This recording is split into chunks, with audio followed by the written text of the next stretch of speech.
The dream begins in the early morning at the market, where a group of people waits for a chance to change. The air is still heavy with the moisture of the night. Sunlight filters softly through the gaps in the fabric canopies as Hank and I sort through the freshly delivered vegetables and fruit. Here, every small movement feels like polishing a tiny bit of light back into life. The morning light spills across each basket of produce. I quietly sort and arrange them, as if I were organizing my own heart. I pick up a large gourd and begin peeling it. No matter how much I shave the skin, the thick outer layer remains stubborn and impenetrable. I start to wonder, is the skin simply too thick? Or is there a deeper layer of myself I still can't reach? During a short break, I meet Jenny. The sunlight is a little sharp. She looks worried. Her younger brothers have nothing to do, and she fears for their future. I tell her, ask them to come help at the stall. At least it's honest work. A breeze moves between us, like fate gently shifting direction. Back at the stall, I tell Hank about Jenny's concerns. He listens, pauses, and smiles. Sure, let them come. A voice of acceptance seems to echo in the air. Jenny's brothers finally arrive, hesitant and unsure. Perhaps they don't yet know whether this place could truly be a new beginning for them. I tell them, at least it's honest work. It can give you a stable life. I hope they can see that effort itself is a form of dignity. I keep peeling the gourd, trying to remove the thick skin. No matter how I scrape, I still can't seem to reach the true color beneath. I ask Hank if he wants it. He smiles. Sure, I'll cook it for my grandma. It'll taste great stir-fried with tiny dried fish.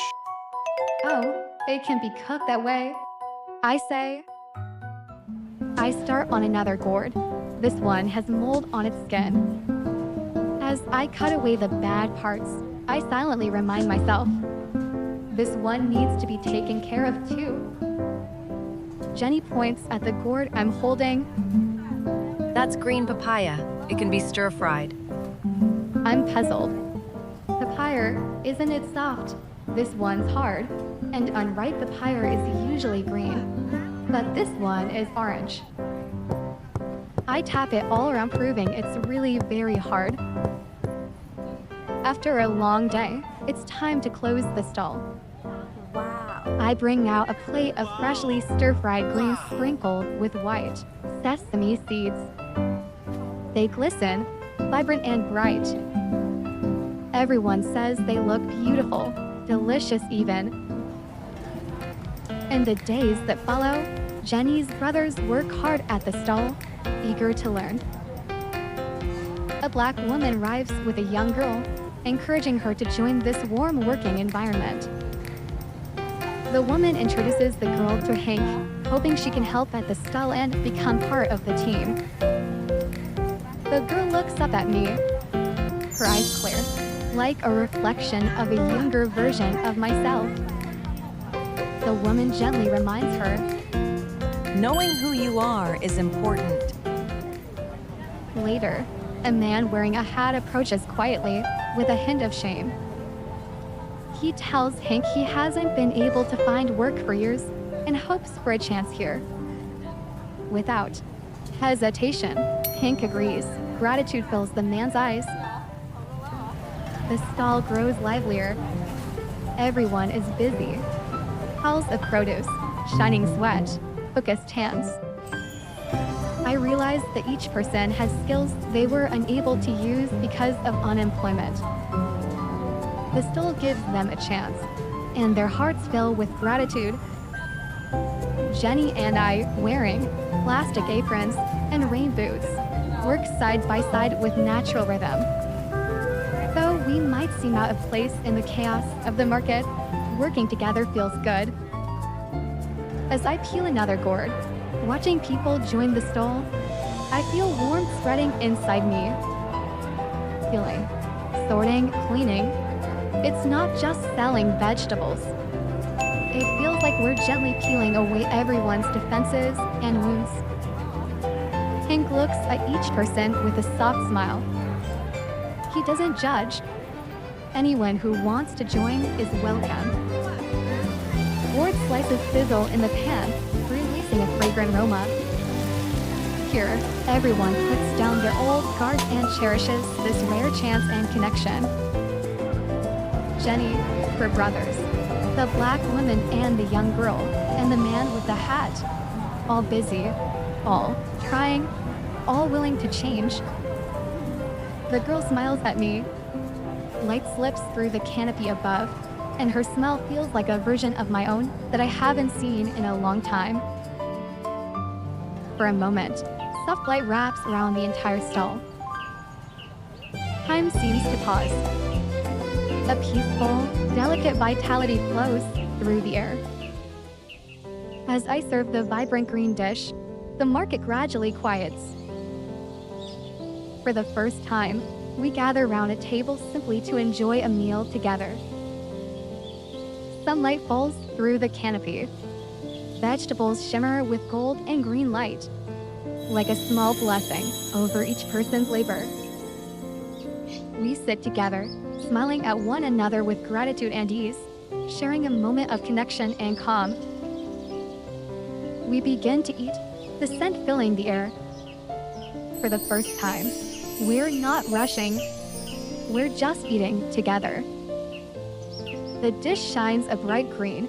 Sesame seeds scatter on top, steam rising with a warm fragrance. In the air, there's the scent of sesame and sunlight. As I look at each of them, I understand. Peeling, sorting, cleaning. We've been peeling away the outer shells of our own hearts. The orange rind falls away, revealing fresh green flesh inside. The thick skins, the mold, the stubborn layers, they symbolize our defenses and old wounds. And through this shared meal, everyone becomes different, lighter, softer, more alive. The market becomes a garden of light. Produce glows with gold and green radiance. People gather, and every bit of labor becomes nourishment, not just for the body, but gently feeding the soul. Soft light shines through the canopy, illuminating every smile. Each smile carries a quiet joy for life. The girl and I exchange our gentle smile, light and shadow intertwined. In that moment, I feel wholeness and harmony. The market has become a garden of light, vegetables shimmering gold and green. We sit together, sharing food, letting every effort become nourishment for the spirit. In the dream, the gourds represent personal shells and defenses. Peeling away the thick skin symbolizes self-reflection and inner integration. The market and vegetable stall represent real-world life and social interaction, while each character symbolizes a psychological aspect, immature selves, overlooked talents, hidden resources. The final shared meal represents rebirth, support, and the flow of positive energy that brings integration and healing.